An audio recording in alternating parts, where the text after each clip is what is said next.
You guys, I think this is the AJ Smith-Shawver breakout we've been waiting for.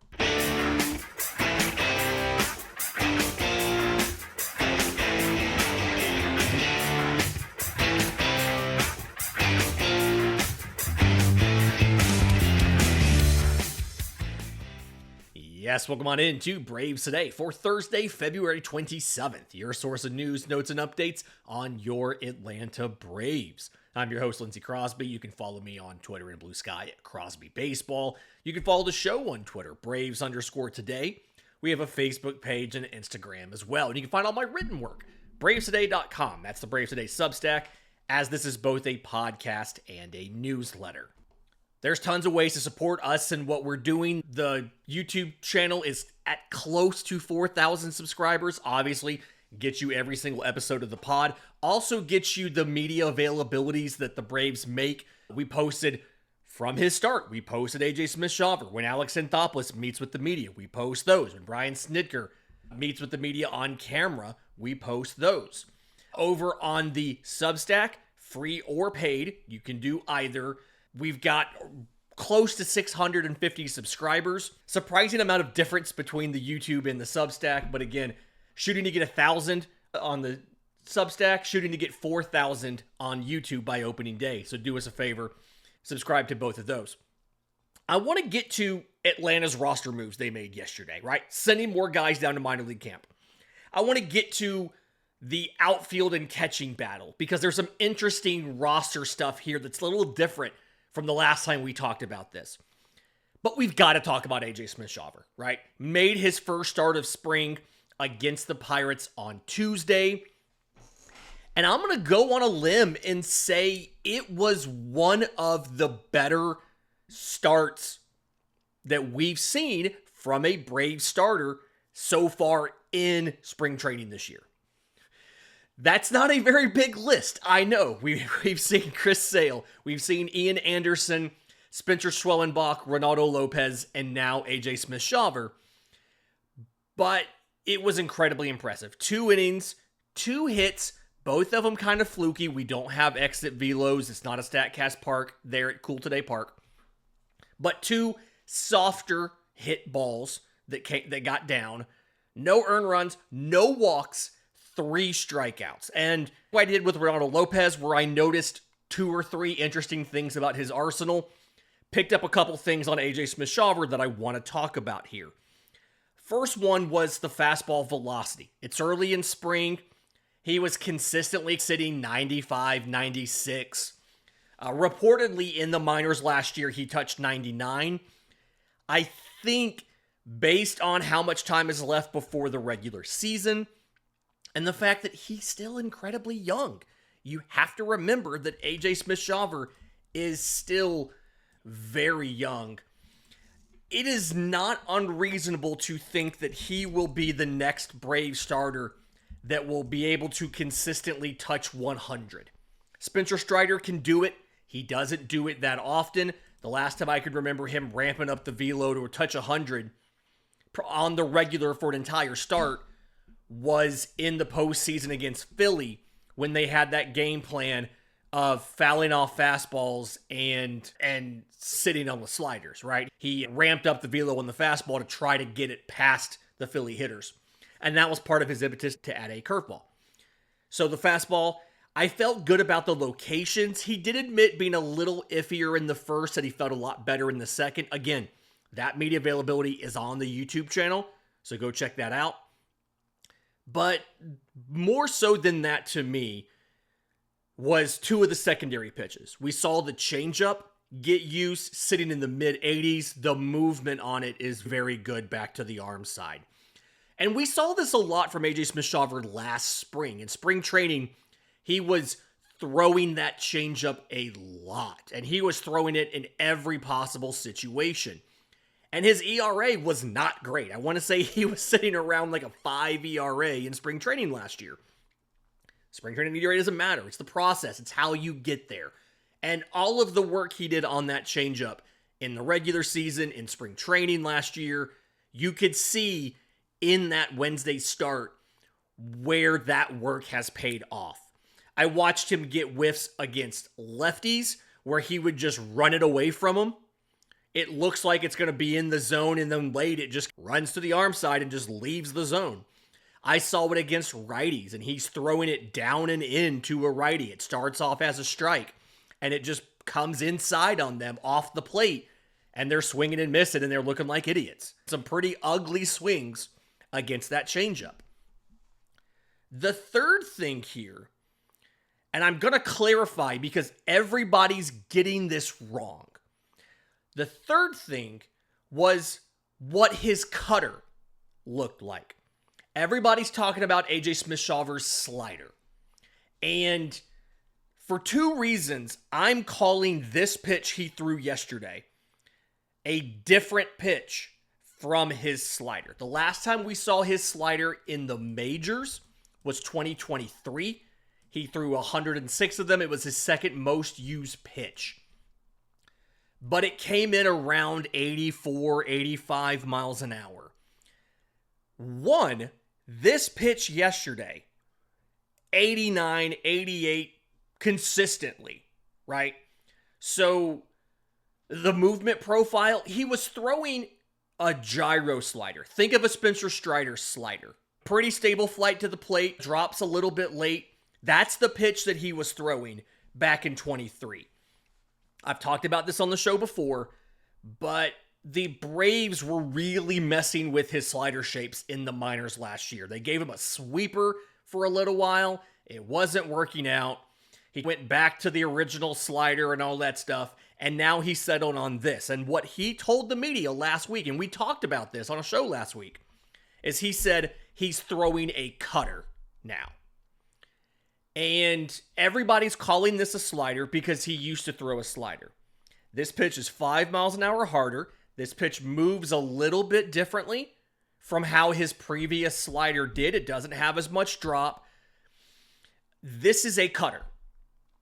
Now, Cool Today Park is not a StatCast park, but the next time AJ Smith-Shawver throws in a StatCast park, StatCast will initially read what the pitch is, and then they will go in and do pitch classification. And I am willing to bet that at some point in time this spring, StatCast will start calling this breaking pitch that he is throwing a cutter. And they'll do that because he calls it a cutter, and he uses it like a cutter. It's not the traditional slider that he was throwing. It is on velocity, on movement, and on what he calls it. It is a cutter, not a slider. I do think it looked really good. I am a fan of that. And so his arsenal, when they finish the reclassification of his pitches, will be changeup, four-seamer, cutter, and curveball. And I think that's a really good combination. It gives him, you cover a lot of different directions. You're getting some of the two-plane break on the curveball, back to the arm side on the changeup, the fastball up, the cutter's kind of in the middle. Velocity band-wise, the changeup and the cutter are going to be relatively close to one another, but a couple miles an hour separate. Again, the changeup was mid-80s. The cutter was like 88, 89. The fastball, 96. I think he's going to be able to hit 100 in a game this year. And if this is the AJ Smith-Shawver breakout, and it's entirely possible that it is, and I'm starting to believe that it is, he said in that post-start press conference, like, he's getting more comfortable. He has more confidence in his stuff. If this is that breakout, this does a lot for the 2025 Atlanta Braves in your rotation. A lot of the criticism of Alex Anthopoulos in this front office has been they did not go out and get a starter to replace Charlie Morton, to replace Max Fried. And I've discussed on this show before about how, from a workload perspective, Ronaldo Lopez can replace can replace Charlie Morton with better results, and Spencer Schwellenbach can replace Max Fried with equivalent or possibly even better results. After those first 5 starts of Schwellenbach's, he outproduced Fried on an ERA perspective down the stretch. AJ Smith-Shawver joining the rotation, winning one of those final spots, can do wonders for this rotation, though. Because you'll have Chris Sale, Ronaldo Lopez, Smith-Shawver on opening day. Those are your top three in some order. I don't know. Some order. Grant Holmes, they are very high on Grant Holmes, and they are of the belief that he is going to stick as a starter. So Grant Holmes. Ian Anderson will have some sort of role on this team or he'll be traded. They're not going to DFA Ian Anderson. They're either going to give him a rotation spot, they're going to stick him in the bullpen and let him figure that out, use him as a long man and things like that, or they're going to trade him. It'll be a sell low trade, but they would trade him before they DFA him. But AJ Smith-Shawver being your sixth starter or being like in your rotation as your fifth starter now means that's additional workload that you can cover. Because AJ Smith-Shawver, I've said this before, he is the best athlete in this organization. He is incredibly athletic. And he reportedly, from what he told the media down in Northport, has done a ton of work to be able to take on a major league workload this year.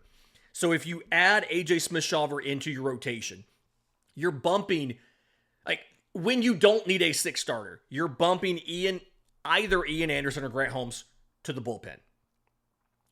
And then when Spencer Strider comes back, now you have, one, an embarrassment of riches because now you have to bump another of Ian Anderson, Grant Holmes, or AJ Smith-Shawver to the bullpen. But also, if this is the AJ Smith-Shawver breakout, a top five of Sale, Lopez, Schwellenbach, Strider, and Smith-Shawver, one, it's a lot of S's. Ronaldo Lopez, get with the program, dude. But two, that could be the best rotation in baseball.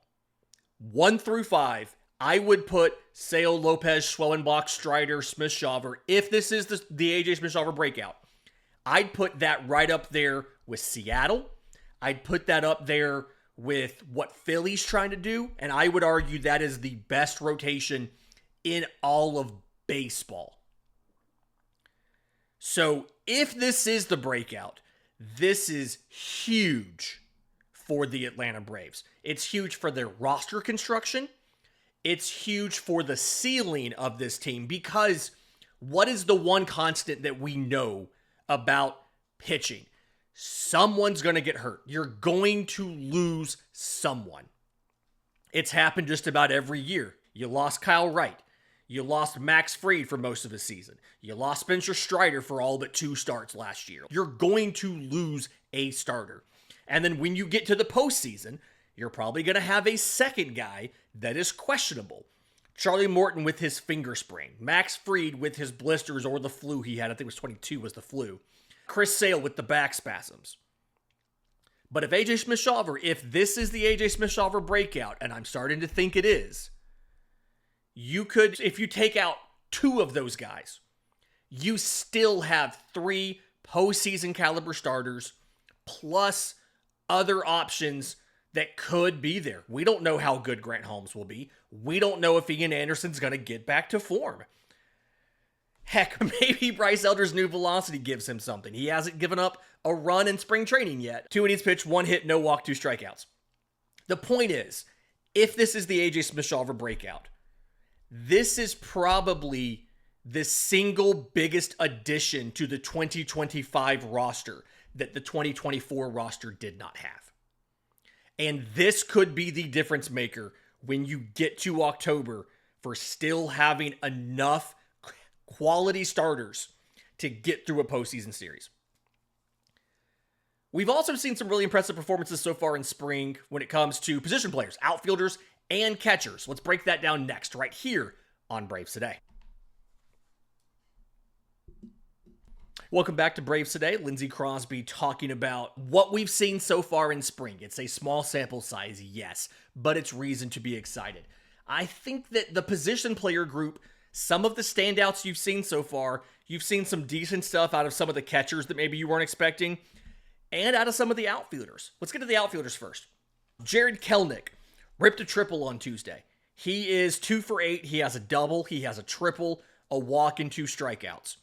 His possible platoon partner, Brian De La Cruz, is 2 for 5 with a double and an RBI, no walks, and 1 strikeout. And the reason that is a possible platoon is because of what Eli White is doing. Eli White is 4 for 4 in 5 plate appearances. He scored a run. He has a walk. There's the 5th plate appearance. He's 0 for 1 on stolen bases. It's weird that he gets thrown out on stolen bases. He's a good base runner. But he's playing infield. And in a lot of the pre-spring training roster projections, I had Eli White as the primary backup outfielder. I had Jared Kelenic as the everyday starter to open the year in right field. I had Eli White as the primary backup outfielder. I had some catcher, Chadwick Tromp probably, but maybe Kurt Casale as the backup catcher. I had Nick Allen as your primary backup infielder. I believe he's not played anywhere but shortstop yet, so they obviously are trying to get him to win that job early. We did write more about that, by the way, and about Nacho Alvarez not playing shortstop on the Substack on Tuesday. Again, bravestoday.com. Go check that out. And then I had Luke Williams as the utility guy. But the reason that you could carry a Jared Kelenic and Brian De La Cruz platoon, have De La Cruz as your backup outfielder / platoon mate with Jared Kelenic, is because Eli White could potentially fill a different role on this roster. Okay? I had him in the backup outfielder bucket. We know Alex Anthopoulos was very high on Eli White's defense. He called him a Gold Glove caliber outfielder earlier in spring. But now that he's working in the infield, he's made some good plays. He made a good play. I talked about this on the show the other day. Good play at second base. Mentioned that on Monday. I'm beginning, just having watched him now, I'm beginning to legitimately think he can stick as your backup as your utility guy, or he can play just about anywhere. I have moved him mentally from the backup outfielder bucket to the utility man bucket. Couple ramifications of this. One, that opens that backup outfield spot for Brian De La Cruz. This is something, Brian De La Cruz has a career .270 batting average against lefties. It's 24 points better than against righties. Jared Kelenic has a batting average against righties that is 28 points better than a batting average against lefties. It is a very natural platoon to start the year. You did a similar thing last year when you signed Adam Duvall. The intention was, we're gonna platoon these two guys. And then Duvall just ended up never really finding his swing all year and barely played most of the season. But the point was, that was the intention. And if Eli White can win the utility man job, it opens up that backup outfield spot for Brian De La Cruz. Now, the downside of this, some people have made jokes about this, but the downside of this is that means Luke Williams doesn't have his job, right? He's not doing a lot to help his case. I believe he is like 0 for 7 in spring so far. He's played left field. He's played second base. He is, in a lot of ways, he is an inferior version of Eli White. He's not as fast. We would use Forrest Wall as the pinch runner and then Eli White as the pinch runner when Eli White joined the roster last year. Luke Williams was the backup pinch runner. I think we all remember him getting thrown out at home. Maybe that was 23, maybe that was last year, but him getting thrown out at home in like the 11th or something because we had already used our go-to pinch runner and we called on him to take another opportunity to try and score, right? Defensively in the outfield, he's fine. Eli White's better. And Luke Williams can play anywhere in the infield. I don't think he's exceptional in any of it, but he's competent. And that's what you need from your utility guy. You don't play your utility guy every day for 2 weeks if there's an injury. Your utility guy is if anyone gets hurt, you can throw that guy in there and he can cover that position for the rest of the game. And if Eli White's defense in the infield has gotten to the point where he can at least be average, then he is in just about every single way better than Luke Williams. If Eli White can win that backup job, Luke Williams doesn't have a job anymore. He probably gets DFA'd to make a 40-man move and all of that. But that lets you add Brian De La Cruz to the roster. Some other interesting notes there. Jurickson Profar, first pitch he sees in spring as an Atlanta Brave, double. Ends up going 1 for 2 with a double, a run, and a walk in his debut on Tuesday. Carlos D. Rodriguez hasn't looked awful. He's 2 for 5 at the plate, a run, a walk. He stole a base. Gwinnett's outfield is going to be okay with some of these guys. Catcher's also going to be really interesting in Gwinnett because I've been discussing it was down to Chadwick Tromp and Kurt Casale. The Associated Press gave us a little bit of salary information. They, through a source, uncovered that Kurt Casale's deal, if he makes the major league roster, is for $1.25 million. We assume Chadwick Tromp's making the league minimum, so that is something that you have to think about. But Sandy Leone is trying to come for that job. He has gotten 3 at-bats in spring. He has struck out once and hit 2 home runs. To recap, Kurt Casale, $1.25 million if he wins the job. 0 for 3, 2 strikeouts.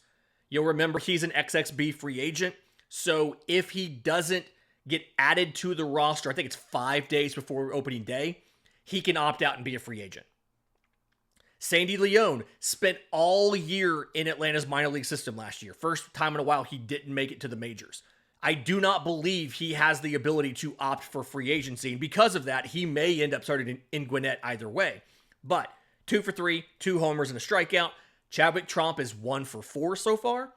And because people want to know, Drake Baldwin is 1 for 5 with a double, a walk, and 2 runs scored. He scored more runs than he has hits because both times he got on, a double and a walk, he came around to score.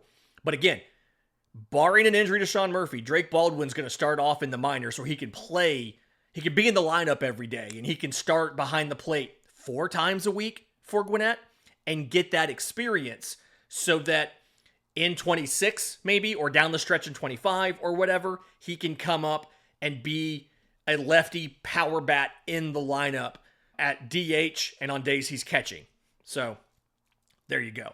We're going to keep watching this catcher battle. Obviously, so much of what catchers do is off the field or not properly quantified in spring with the game calling, the game planning, framing, blocking, all of that stuff. And again, not a StatCast Park. We don't get numbers on that. So it's going to be hard to just look at production and say who's winning the catcher job, but we'll still ask the questions and we'll still try to figure out, is it going to be Chadwick Tromp? Is it going to be Kurt Casale? Can Sandy Leone just nail a Hail Mary here and pass them all? What's going to happen?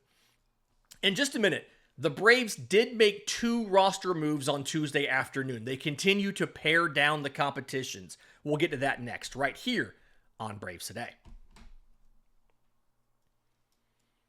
Final segment of Braves Today here for Thursday the 27th.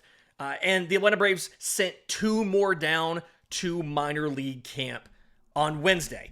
Davis Daniel, the right-handed starter that Atlanta got from the Angels, and Amos Willingham, the right-handed reliever that Atlanta signed. With these 2 moves, there are now 54 players in camp. So it's 38 of your 40-man roster. Remember, you sent down 2 guys, Dylan Dodd and Hurston Waldrop, on Monday afternoon. Sunday afternoon? Monday afternoon? Yeah, you sent them down earlier in the week. And a little bit more clarity now on some of the competitions. Davis Daniel was in the starting group. He has 2 innings pitched, no hits, no runs, 1 walk, 1 strikeout. He did come in relief, but typically when you see a team throw a guy more than 1 inning in spring, they consider him a starter, whether or not they started that game. Bryce Elder's first appearance was 2 innings. All of the Brave starters we've been talking about threw 2 innings in their appearances, right? Renato Lopez, Schwellenbach, Smith-Shawver, Davis Daniels in that same group. Now, he did pick up the win, but I'm sorry, the save. He got a save because he ended that game. But Davis Daniel has been working and was considered to be in that starting competition.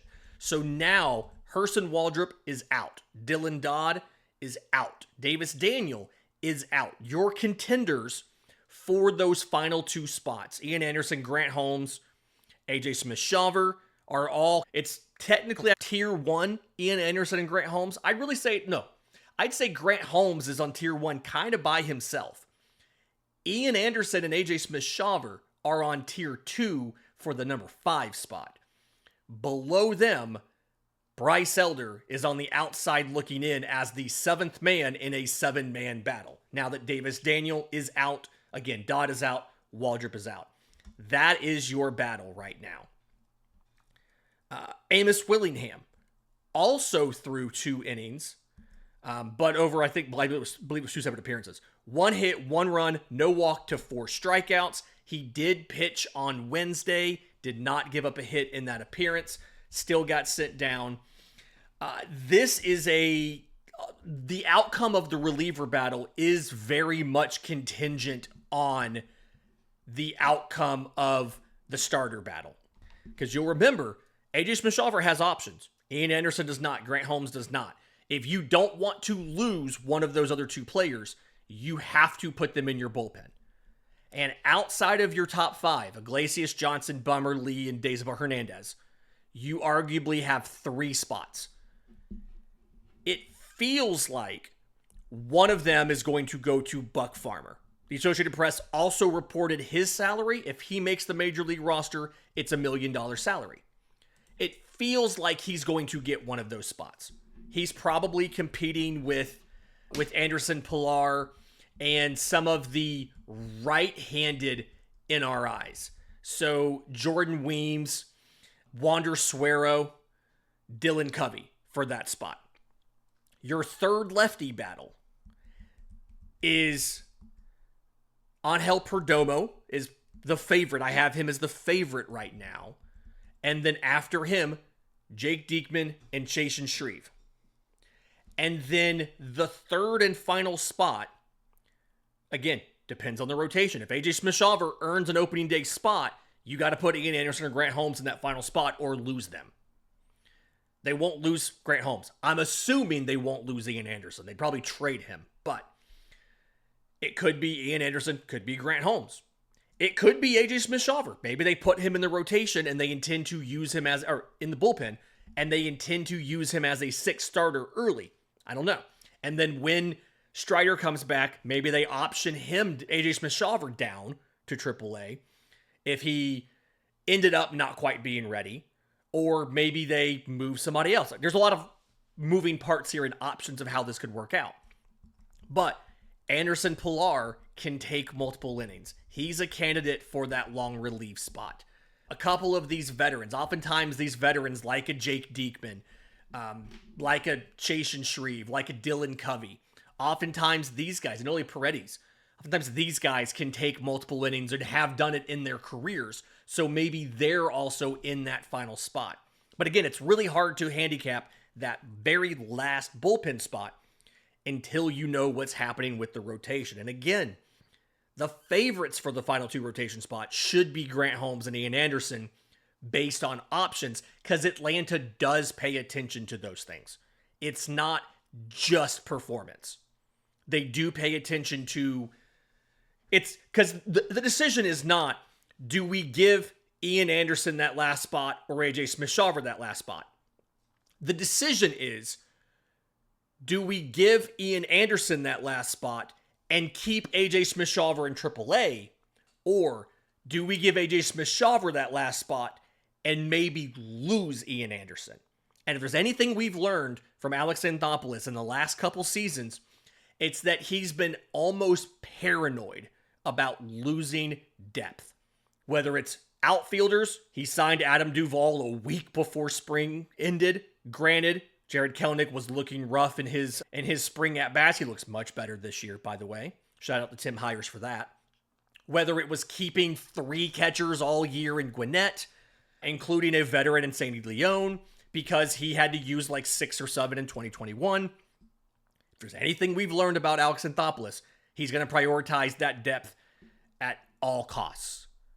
But you can't handicap that final bullpen spot until we know what's happening in the rotation. Lots of options here, even with Willingham going down, even with Daniel going down, you still have plenty of options here for what you're going to do. Both those guys, 40-man roster, you absolutely can bring them back up. I'm willing to bet you will see Davis Daniel, bar an injury, you'll see Davis Daniel at some point in time this season starting games for the Atlanta Braves. You'll see number 58 up there on the mound starting Braves. You'll see Amos Willingham throwing out of that pen at some point in time in Atlanta. What are your takeaways? Like, who do you think should be the favorites for this catcher spot, for this final outfield spot, the utility spot, these final bullpen spots? Who do you want to see in those? Let me know. I'm on Twitter at Crosby Baseball. You can leave a comment on YouTube if you're watching on YouTube. You can email us, contact@bravestoday.com. While you're doing all of that, do us a favor. Leave us a 5-star review. If you're watching on YouTube, subscribe to the YouTube channel. Hit the notification bell if you're on audio. Tell your friends. Maybe also go to your favorite podcast app and leave a 5-star review. That'd be super cool. Until next time, this has been Braves Today.